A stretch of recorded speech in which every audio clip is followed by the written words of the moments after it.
నమస్తే. ప్రస్తుతం మన స్టూడియోలో ప్రముఖ ఆధ్యాత్మికవేత్త, వేదిక్ ఆస్ట్రాలజర్ అవినాష్ దాస్ గారు మనతో ఉన్నారు. గురువుగారితో మాట్లాడేద్దాం. నమస్కారం గురుగారు. నమస్కారం. ఓం నమ శివాయ. ఓం నమో వెంకటేశాయ. గురుగారు, జూన్ మాసంలో తులారాశి వారి పరిస్థితి ఏ విధంగా ఉండబోతుంది? పాజిటివ్ అంటారా, నెగిటివ్ అంటారా? ప్రజెంట్ ఉన్న గ్రహస్థితి బట్టి ఎలాంటి పరిహారాలు చేసుకోవాలి గురుగారు వీళ్ళు? పాజిటివ్ అని చెప్పుకోవచ్చు. తులారాశి వాళ్ళకి ఈ నెల వచ్చే కాలం మంచి పాజిటివ్ టైం అండి. తులారాశి వాళ్ళు చాలామంది బండి కొన్నారు ఈసారి. ఓకే. నేను గమనించాను. మెనీ పీపుల్ చాలామంది బండి కొన్నారు, బైక్ కొన్నారు, కారు కొన్నారు, హెలికాప్టర్లు కొన్న కూడా ఉన్నారు. ఇక్కడ పాయింట్ ఏంటి? 7వ ఇంట్లో శుక్రుడు, 9వ ఇంట్లో సూర్యుడు, 11వ ఇంట్లో కుజుడు, 7, 9, 11 కాంబినేషన్ ఉంది. సో ఇక్కడ పాయింట్ ఏంటంటే, ఫస్ట్ ఆఫ్ ఆల్ మీ జీవితంలో ఒక మంచి ఎంట్రీ ఇవ్వబోతున్నారు. Very good news actually. So కొత్త పరిచయాలు జరుగుతాయి అంటారు. కొత్త పరిచయాలు జరుగుతాయి. ఇప్పుడు పాయింట్ ఏంటి? ఎవరు ఎంట్రీ ఇవ్వబోతున్నారు? ఒక అమ్మాయి ఎంట్రీ ఇవ్వబోతుంది. అమ్మాయికి అయితే అబ్బాయి ఎంట్రీ ఇవ్వబోతున్నాడు. సో పాయింట్ ఏంటంటే, మన జీవితంలో ఒక మనిషి ఎంట్రీ అయినప్పుడు మనం ఏం చేస్తాం? జనరల్గా చాలామంది ఏమనుకుంటారంటే, వాడుకున్నామా వదిలేసామా ఆ టైప్లో ఉంటారు. ఒక మగవాడికి మగవాడు ఒక వ్యాపారంలో కూడా ఒక వ్యాపారం చేసేవాడు ఏమనుకుంటాడు? వాడు వాడుకుందాము, లాగేసుకుందాము, తర్వాత పంపించేద్దాం, ఎవడైనా అదే అనుకుంటాడు. కానీ మనం గుర్తుపెట్టుకోవాల్సింది, ఎప్పుడైనా మనతో ఎవడైనా తిరుగుతున్నాడు. నేను ఫర్ ఎగ్జాంపుల్ మీరే వచ్చారు నా జీవితంలో, మీరు భోజనం చేస్తే బిల్లు నేను కట్టాలి. గుర్తుపెట్టుకోవాలని. మీరు నాతో ఒక 10 months ఉన్నా కూడా మీరు 10 months ఎక్కడ ఇబ్బంది పడకూడదు. వీడు తులారాశి వాడు ఏంటి? బ్యాలెన్స్ కదా. వీడు పరమ వ్యాపారవేత్త. నాకేంటి ఈ బ్యాచ్, వీడు తులారాశి వాడు. ఈ బ్యాచ్ ఎక్కువ మంది ఉంటారు. అంతే, వాడు పేరులో పెట్టారు కదా తులారాశి. నాకేంటి సరి సమానం అన్నమాట. అంటే ఏంటి? ఒక అమ్మాయి వీడి జీవితంలో ఎంట్రీ అవుతే వీడికి ప్రేమ కావాలి, వీడికి ఆ అమ్మాయి దగ్గర నుంచి డబ్బు కావాలి, ఆ అమ్మాయి బండి వాడుకోవాలి వీడు. అంటే ఆ అమ్మాయి దగ్గర మెటీరియల్ ఏదైతే ఉంటుందో అవన్నీ వీడికి కావాలి. అలా అని చెప్పేసి వీడు కూడా ఇస్తాడు. మీకు అర్థమైందా? అంటే నీకు అవసరం ఉన్నప్పుడు నేను నీకు బంగారం చేయనిస్తా, నువ్వు తాకట్టు పెట్టుకో. నాకు అవసరమైనప్పుడు నీకు బంగారం చేయని, నేను తాకట్టు పెట్టుకుంటా.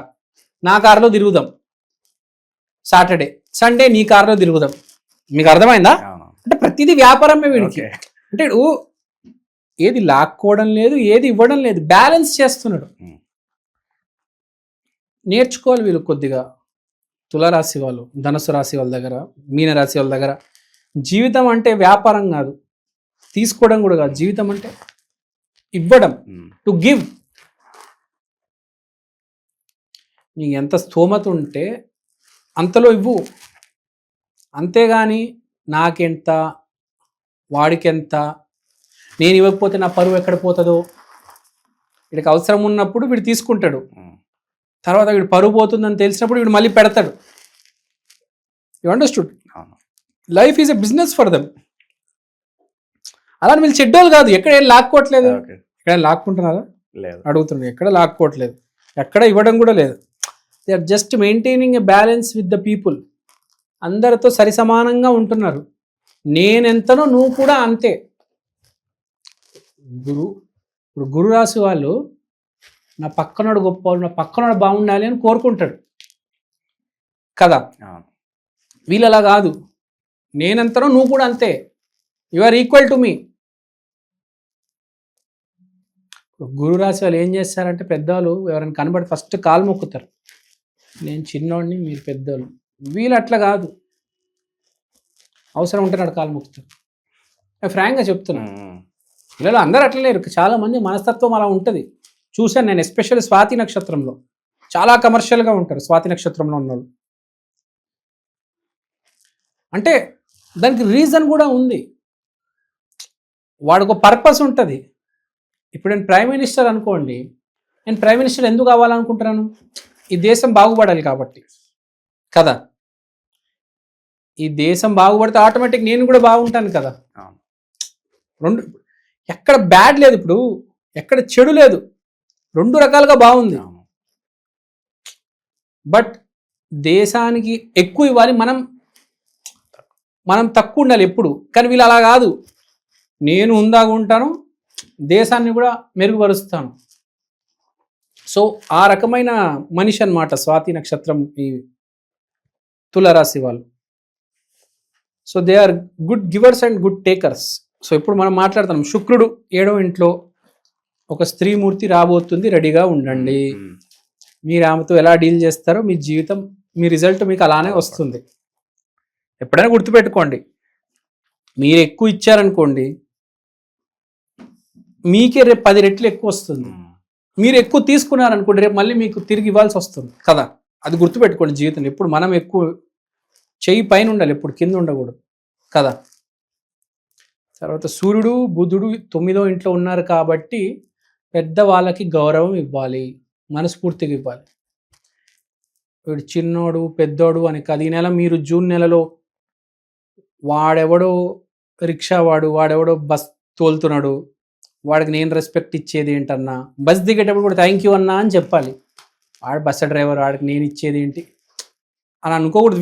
ఈ బ్యాచ్ వీళ్ళు ఎక్కువ ఉంటారు దీంట్లో. కాబట్టి అందరికీ ఈ నెల మీరు గనక పెద్దవాళ్ళని, మీకన్నా వయసులో పెద్దవాళ్ళని బాగా చూసుకుంటే మీకు మంచిది. ఫ్రెండ్స్ని బాగా చూసుకుంటే మీకు మంచిది. అండ్ మోస్ట్ ఇంపార్టెంట్ ఈ నెల బ్రదర్స్. ఎవరైతే మీకు బ్రదర్స్ ఉంటారో, అన్న తమ్ముళ్ళు అక్క చెల్లెలు, వాళ్ళని బాగా చూసుకోవండి. కలిసి వస్తుంది, అదృష్టం అనేది పట్టుకుంటుంది. ఒకసారి అదృష్టం పట్టుకున్నదో వేరే స్థాయికి తీసుకెళ్తుంది, లేకపోతే అలానే ఉంటుంది జీవితం. సో మీకు ఈసారి ఒక స్త్రీమూర్తి ఎంట్రీ ఉంది, కొత్త కొత్త మిత్రుల ఎంట్రీ ఉంది, ఓల్డ్ ఫ్రెండ్స్ కూడా టచ్ అవుతారు. మోస్ట్ ఇంపార్టెంట్ మనం చెప్పినట్టు పెద్దవాళ్ళకి గౌరవం ఇవ్వాలి. కృతజ్ఞత లేకపోతే అయిపోయేది జీవితం, ఫినిష్, క్లోజ్. కృతజ్ఞత ఉండాలి మీకు ఈ నెల, చాలా ఇంపార్టెంట్. ఎందుకంటే అదృష్ట స్థానంలో పెద్దవాళ్ళు, ఎల్డర్ పీపుల్ ఉన్నారు, respected people in the society ఉన్నారు, ఈ సొసైటీని నడిపే వాళ్ళు ఉన్నారు. ఈ సొసైటీని నడిపే వాళ్ళు ఎవరు? Bus drivers. ఒక్కరోజు బస్ డ్రైవర్ స్ట్రైక్ చేస్తే ఏంటి పరిస్థితి? ఎవరైనా ఇంటి నుంచి బయటికి వెళ్ళగలుగుతారు ఆఫీస్కి? గుర్తుపెట్టుకోవాలి. సో మీ కర్రీ షాప్లో కర్రీ షాప్కి వెళ్తారు, కర్రీ కొనుక్కుంటారు, కర్రీ తినేస్తారు, బాగుంటుంది అబ్బా అనుకుంటారు, మంచిగా. ఎప్పుడైనా కర్రీ షాప్ వాళ్ళకి థ్యాంక్ యూ చెప్పారు ఒకసారైనా? కొంతమంది చెప్తారు మీరు బాగా చేశారమ్మా అని, వీళ్ళు చెప్పరు. మహానుభావులు చెప్పారు ఒకసారి, కృతజ్ఞత ఉండాలి వీళ్ళకి. సో వీళ్ళకి చెప్తున్నా, ఈ తులారాశి వాళ్ళకి కృతజ్ఞతా భావంతో ఉండండి. జూన్ నెలలో మీరు కృతజ్ఞతా భావంతో ఉంటే మీకు బాగుంటుంది. లేకపోతే జీవితం అలానే కొనసాగుతూ ఉంటుంది, ఏం మార్పు ఉండదు. ఎదగాలి కదా జీవితంలో, ఎదుగుతేనే బాగుంటుంది యాక్చువల్గా. అదే దారిలో అదే పేస్లో వెళ్తుంటే ఏం బాగుంటుంది కదా, అదే 40 స్పీడ్లో వెళ్తే ఏం బాగుంటుంది? మీరే చెప్పండి. టాప్ గేర్లో వెళ్ళాలి ఎప్పుడోసారి. అది బాగా చెప్పారు. హైవే ఎక్కాలి, టాప్ గేర్లో వెళ్ళాలి, పెద్ద బండి ఉండాలి, ఆ కిక్కు వేరు. అదే స్పీడ్లో ఏం వెళ్తారండి కదా. సో తులారాశి వాళ్ళు కృతజ్ఞతా భావంతో ఉండండి ఈ నెల. ఆర్థిక స్థితిగతులు ఎలా ఉండబోతున్నాయి గురుగారు ప్రజెంట్ ఉన్న గ్రహ స్థితి? యాజ్ ఇట్ ఈస్ ఏం మార్పు లేదు. ఆర్థిక స్థితి కావచ్చు, వీళ్ళకు మార్పులన్నీ ఈసారి ఈ రిలేషన్షిప్స్ ఉన్నాయి చూడండి, దీంట్లో చాలా పైన కింద ఉంది. సో అందుకని చెప్పాను నేను ఎలా డీల్ చేస్తారు అని. ఆర్థిక స్థితి ఎలా అడిగారు మీరు, మంచి పాయింట్ చెప్పాను. స్త్రీమూర్తి రావడం అనేది జరుగుతుంది. మీరు ఆర్థిక స్థితి చూసుకుంటారా, ప్రేమ చూసుకుంటారా, అనురాగం చూసుకుంటారా, మీ చేతిలో ఉంది. దాన్ని ఎలా డీల్ చేస్తారు అని నాకు తెలుసు. మీరు ఎలా డీల్ చేస్తారు బాగా తెలుసు నాకు. తులారాశి వాళ్ళు ఏ సిచ్యువేషన్ ఎలా డీల్ చేస్తారు, కొంచెం కృతజ్ఞత భావంతో ఉండండి అని చెప్తున్నాను. ఇక చివరగా శుభకార్యాలు ఏమైనా జరగడానికి ఏదైనా ఛాన్స్ ఏమైనా కనిపిస్తుంది? చాలా మందికి శుభకార్యాలు జరిగే అవకాశం ఉంది. మీ జాతకంతో మ్యాచ్ అయితే 100% శుభకార్యాలు జరిగే ఛాన్స్ ఉంది. బేసిక్గా ఇప్పుడు స్టార్ట్ అవుతుంది. మనం చాలా మందిని చూసుకుంటాం, కార్తీక మాసంలో పెళ్లి చేసుకుంటారు, కానీ నాంది పునాది ఇప్పుడు పడుతుంది. ఆ పునాది అనేది ఎందుకు పడుతుందంటే మీరు గ్రాటిట్యూడ్తో ఉంటే పునాది పడుతుంది, లేకపోతే కరెక్ట్ కార్తీక మాసానికి బ్రేకప్ అవుతుంది మళ్ళీ. ఓకే. సో జాగ్రత్తగా ఉండండి. ఓకే. శుక్రుడు కాబట్టి మనము లక్ష్మీదేవి ఆరాధన చేయాలి శుక్రవారం రోజు, బాగుంటుంది. ఇది మంచి రెమెడీ. ఓవరాల్గా ఈ నెలలో ఈ రాశి వారికి ఏ విధమైన ఫలితాలు ఉండబోతున్నాయో మీ మాటల్లో చాలా క్లియర్ కట్గా ఎక్స్ప్లెయిన్ చేశారు. ధన్యవాదాలు. ధన్యవాదాలు.